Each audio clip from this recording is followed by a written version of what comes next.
Bonsoir à tous, ravi de vous retrouver. À la une de votre Guyane Soir, la protestation contre la réforme des retraites continue. Les syndicats ne désarment pas. Chez nous, l'appel à la grève a été peu suivi. Vous le verrez. Les inscrits à Parcoursup ont reçu les premières réponses. Si certains lycéens de terminale ont eu satisfaction, pour d'autres, les attentes ne sont pas au rendez-vous, suscitant parfois l'incompréhension. Et puis développer l'esprit d'entreprise chez les jeunes de moins de 30 ans. Toute cette semaine, l'ADI, l'Association pour le droit à l'initiative économique, fait la promotion de l'entrepreneuriat. Nous irons à la rencontre d'un jeune chef d'entreprise qui a bénéficié du soutien de l'ADI. 14e journée de mobilisation contre la réforme des retraites, un appel national relayé par l'intersyndicale en Guyane, mais faiblement suivi dans les rues. L'objectif est de faire pression sur les députés 2 jours avant l'examen de la proposition d'abrogation de la réforme des retraites. Retour sur cette matinée à Cayenne et Saint-Laurent-du-Maroni avec Alexandra Silbert, Martial Grit et Terence Boy. À peine 50 personnes et 45 minutes de cortège à Cayenne. On est là. Les manifestants ont scandé leur slogan entre le boulevard Mandela et la place des Chaînes brisées. 2 jours après la publication des premiers décrets d'application de la réforme des retraites, les grévistes maintiennent leur engagement. Parce que je trouve que la cause est juste, que la retraite à 64 ans, elle n'est pas justifiée. Donc même si le mouvement, on voit qu'il n'est pas très suivi, moi je pense à mes enfants et en me disant que dans l'avenir, au moins ils verront que je me suis mobilisée et que je ne me suis pas laissée faire et qu'on n'a pas laissé faire. Voilà. Le mouvement est constitué en majorité de personnel de l'éducation nationale. Pour le secrétaire général de la CFDT, c'est la souffrance et la lassitude qui expliquent les absences. J'en ai marre, mais ils sont avec nous. C'est un mouvement qui peut encore avoir de l'impact selon vous? Il y aura de l'impact tôt ou tard. Nous, on tient le bout parce qu'on sait que c'est injuste pour les salariés de Guyane et métropole. À Saint-Laurent-du-Maroni, la mobilisation est également faible. Une vingtaine de professeurs se sont rassemblés devant la sous-préfecture pendant près de 30 minutes. Les choix du gouvernement sont directement visés. Nous, on est là aujourd'hui, même si on n'est pas extrêmement nombreux, même si on sait que ce n'est pas nous qui allons peser dans la décision, on est quand même là pour montrer qu'on refuse cette logique d'autorité et de glissement autoritaire du régime de M. Macron. Dans 2 jours, l'Assemblée nationale examinera le projet de loi du groupe Lyot pour le recul du départ à la retraite à 64 ans. Les lycéens de terminale commencent à être fixés sur leur souhait d'affectation pour l'année prochaine. Les premières réponses sur Parcoursup sont tombées. Cette plateforme offre un répertoire de plusieurs milliers de formations. Cependant, elle concentre les critiques en raison de l'opacité et parfois du caractère aléatoire des critères de sélection. Le reportage de Jessie Xavier et Abel Parnasse. Zia est en terminale sciences économiques et sociales. L'an prochain, elle poursuivra sa scolarité en école de commerce. Si elle reconnaît une bonne dose de stress due à la plateforme Parcoursup et l'incertitude sur son avenir, elle a finalement obtenu les vœux qu'elle souhaitait. J'ai effectué 15 vœux, donc en France hexagonale et en Guyane. Et moi, mon but était de pouvoir être acceptée en Guyane et j'ai eu un retour positif le 1er juin.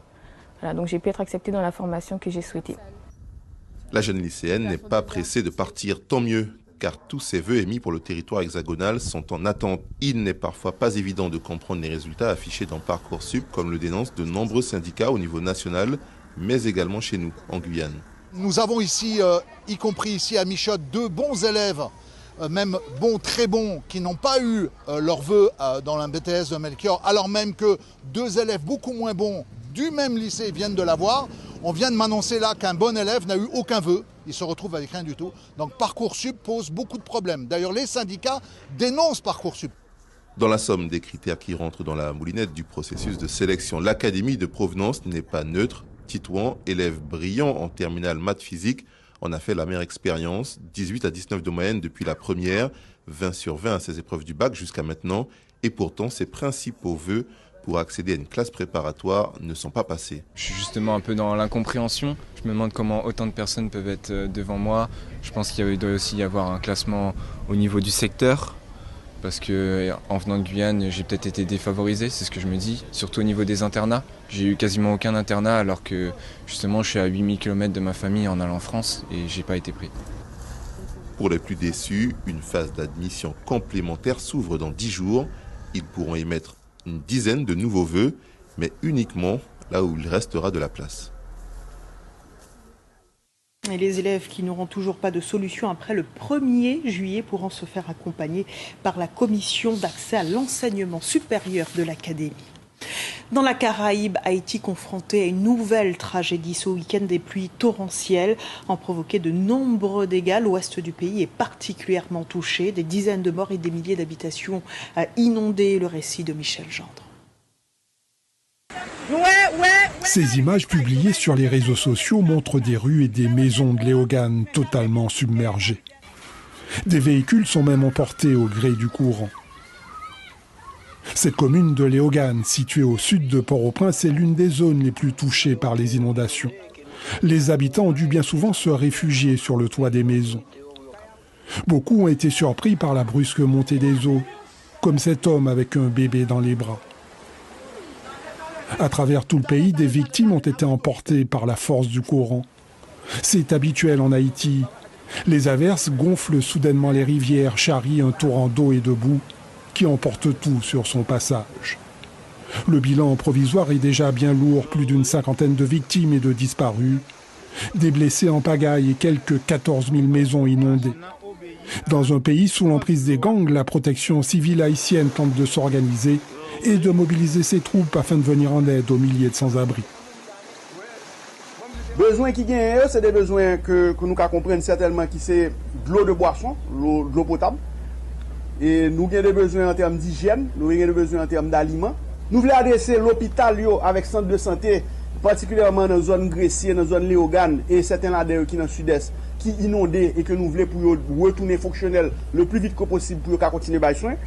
Nous faisons tout pour nous continuer à renforcer tout l'autre centre de santé pour nous prévenir flamber choléra qui a gagné parce que nous toujours connaissons que là nous avons une situation de l'eau, nous toujours des maladies hydriques qui viennent suivre de ça. Faut faire attention, choléra toujours là et à l'occasion de problèmes ça yo, choléra capable gagner une grande poussée en Haïti. Dans un pays où l'alimentation en eau est déjà problématique, on s'attend à une aggravation de l'épidémie de choléra avec cette nouvelle catastrophe climatique. Cette maladie qui frappe les plus pauvres a déjà fait 800 morts en Haïti depuis sa réapparition en fin d'année dernière. Sachez qu'aujourd'hui, un séisme a fait au moins 3 morts et 28 blessés dans la ville de Jérémie. L'annonce a été faite par l'antenne locale de la protection civile. La Guyane, tout comme la Guadeloupe, réfléchit à son évolution statutaire. Demain se tiendra le 17e congrès des élus au conseil départemental à Basse-Terre. Alors, quels sont les enjeux pour cet archipel? On fait le point avec Jackie Massico.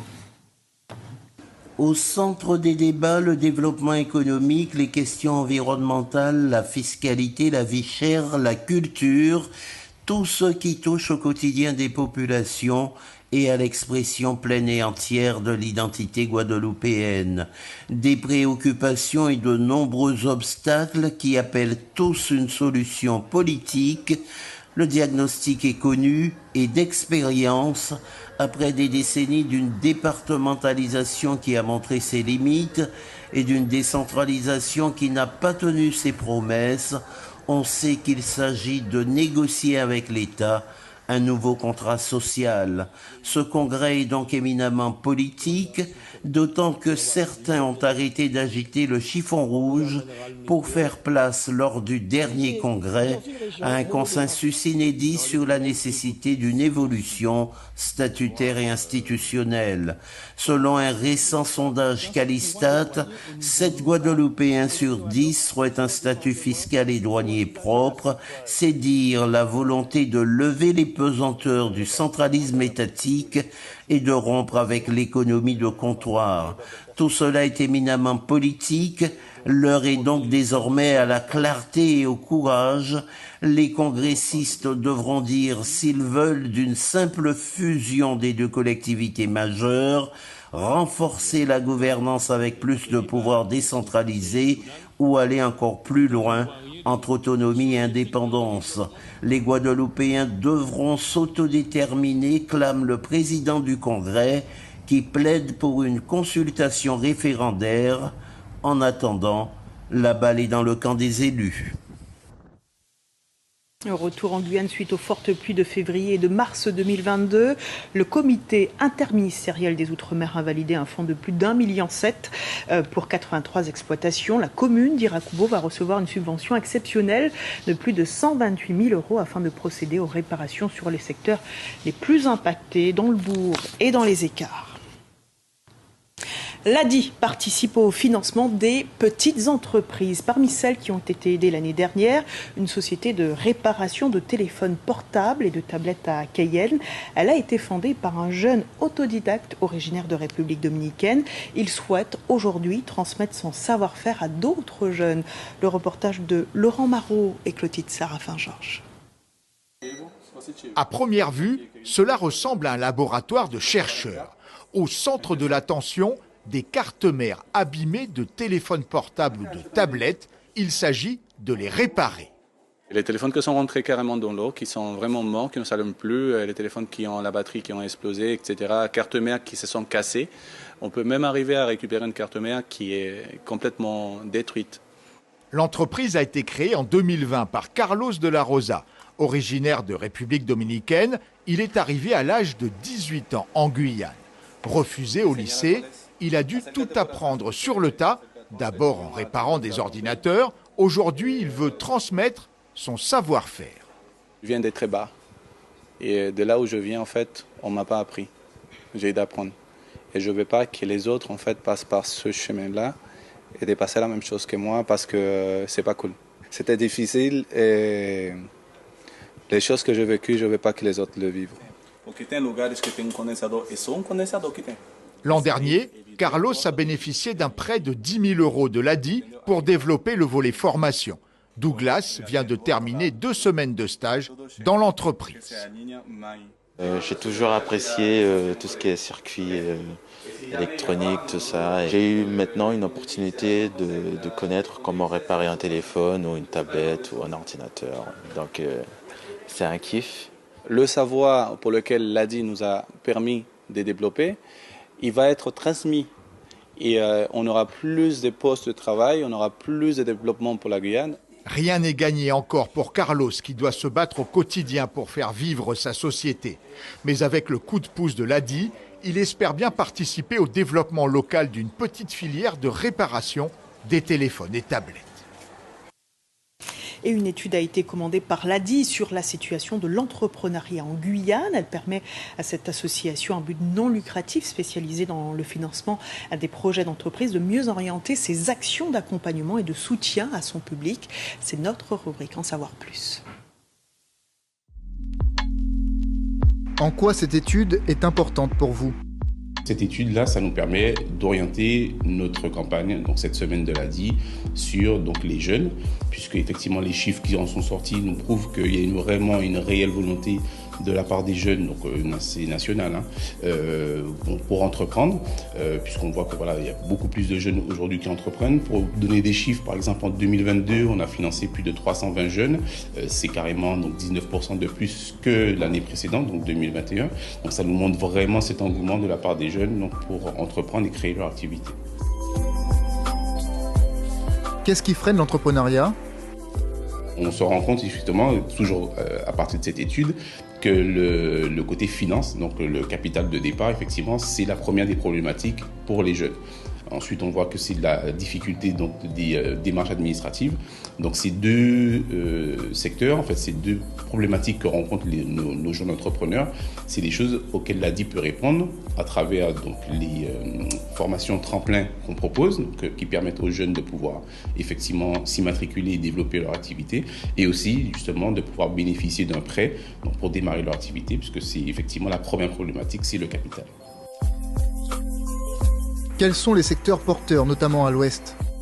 Le commerce, c'est-à-dire que vu que c'était un grand territoire, ne pas hésiter à développer des commerces qui iraient vers les habitants. vers la population. Donc ça, c'est par exemple un secteur qui n'est pas forcément très développé. Je pense aussi à la location de voitures. C'est des secteurs effectivement qui sont rémunérateurs assez conséquents.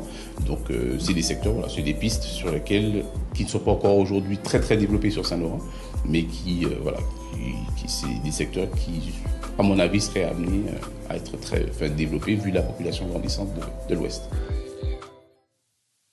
Quelques mots de football maintenant. La Guyanaise Oriane Jean-François sélectionnée en équipe de France pour préparer la prochaine Coupe du Monde en Australie et Nouvelle-Zélande en juillet et août prochain. Ce mardi, le sélectionneur français Hervé Renard a dévoilé une liste de 26 joueuses. 5 joueuses ultramarines font partie de ce groupe.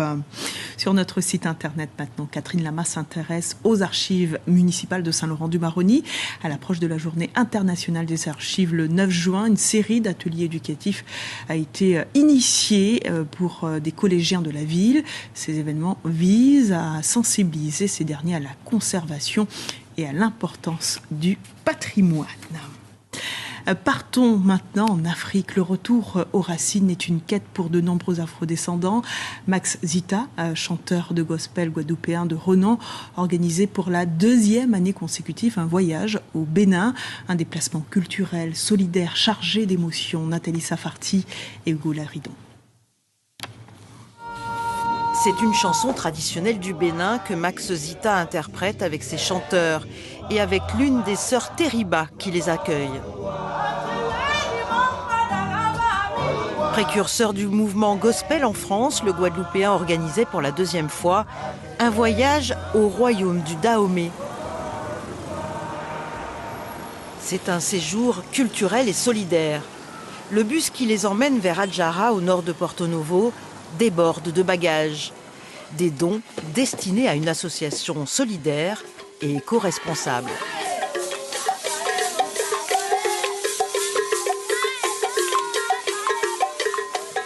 Nous sommes venus avec donc des cahiers, des stylos, des crayons, un peu le matériel scolaire pour l'année prochaine que certains d'entre nous avons recueilli dans nos boulots, dans notre entourage. Au-delà de l'action de venir ici, il y a aussi tout un maillage en amont qui permet de penser à une action positive entre nous, quoi.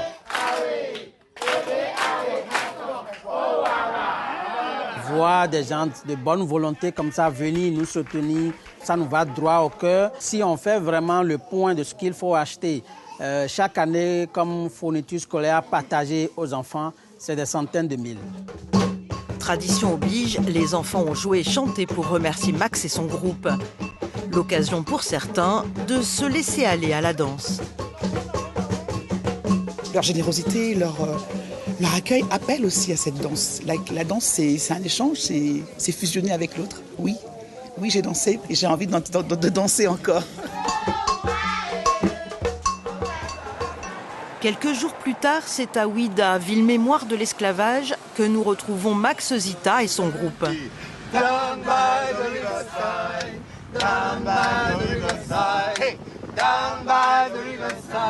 Direction la route des esclaves. Première étape, la case de Zommaï. Ici étaient enfermés les captifs. Max appréhende différemment ce moment qu'il vit pour la 2e fois. La première fois quand on vient ici, on n'entend pas ce qui est dit obligatoirement. On est dans une certaine émotion qui vous prend. Et c'est bien de revenir parce que là, on a déjà fait un premier chemin, un premier pas. Et on peut entendre les choses de façon plus apaisée, quoi. Plus loin, le mémorial qui évoque le cimetière des esclaves. Ghislaine est très attentive aux explications du guide. C'est le premier voyage en Afrique pour la Martiniquaise. Si je fais ce voyage avec Max, c'est que j'espère trouver ce petit bout de moi-même, effectivement, que je sens qu'il manque à mon bien-être personnel pour savoir exactement qui je suis. Point d'orgue de cette journée, la porte du non-retour, qui symbolise le point de départ des esclaves au-delà des mers. La mer que tous ont envie de toucher, quitte à être submergés d'émotions, comme Ghislaine qui finira en larmes dans les bras de Max Zita. Après le nouveau volet de sa série Meurtre à, la productrice et comédienne martiniquaise France Zobda est de retour en Guadeloupe pour le tournage de son nouveau projet, Le Fantôme des Saintes. Pour ce polar mystérieux, elle a choisi comme réalisateur le Guyanais Marc Barra. Reportage de Rudy Rilsi. Décors naturels, paysages variés, les îles des Saintes inspirent les cinéastes. Sur cette plage de Lens-Rodrigue à Terre de Haut, 2 comédiens interprètent une scène du téléfilm policier Le Fantôme des Saintes. Ok, merci. Action, répète. Réalisé par Marc Barra, ce téléfilm débute lorsque le corps d'une femme propriétaire de l'hôtel Tourment d'Amour est retrouvé en bas d'une falaise de l'archipel des Saintes. Le tournage mobilise une grosse équipe dans ce décor paradisiaque. On est entre 2 collines rocailleuses avec un côté aride et puis le bleu du turquoise de l'océan. On est vraiment sur un très très beau décor. Une scène un petit peu d'action du film. Voilà, on a tout ce qu'il faut pour faire une petite scène bien comme il faut, comme on dit. Un téléfilm agrémenté d'action avec la capitaine Gaëlle Broisseau, interprétée par Anne Dessy, originaire de Terre de Haut, qui en plus de son enquête va devoir gérer une surprise plutôt romanesque. La cagette, elle reste en bateau apparemment. C'est quelqu'un que j'ai croisé 23 ans auparavant. C'est plus que croisé, j'ai eu une histoire d'amour avec lui. Et il est parti du jour au lendemain sans raison. Et donc non seulement je ne suis pas très contente que l'on m'envoie un binôme, mais en plus c'est un ancien amoureux que j'ai pas très envie de revoir. Dans ce téléfilm, il s'appelle Ludovic Augustin. Interprété par Denis Maréchal, il est originaire de Terre de Bas. C'est lui qui est mandaté sur l'île pour épauler la capitaine. Il y a une enquête, il y a une histoire d'amour, les deux sont mêlés, donc il y aura de l'intrigue et du romanesque. Le Fantôme des Saintes compte également à son casting Audrey Postel ou encore France Zobda, mais aussi 120 figurants, parmi eux Aurélie Viennet. Je sais simplement que j'ai essayé une très jolie robe, mais c'est tout. Après, on aura la surprise d'ici mardi. Ce nouveau volet de la saga porté par France 3 ne sera diffusé que dans plusieurs mois. Le tournage du Fantôme des Saintes se poursuit jusqu'au 23 juin prochain. Et voilà, c'est la fin de ce journal. Merci de l'avoir suivi. Retour de l'info en radio dès 5h. L'info est aussi en continu sur notre site internet. Belle soirée à vous et à demain. L'info continue sur les réseaux sociaux et sur notre site internet lapremière.fr.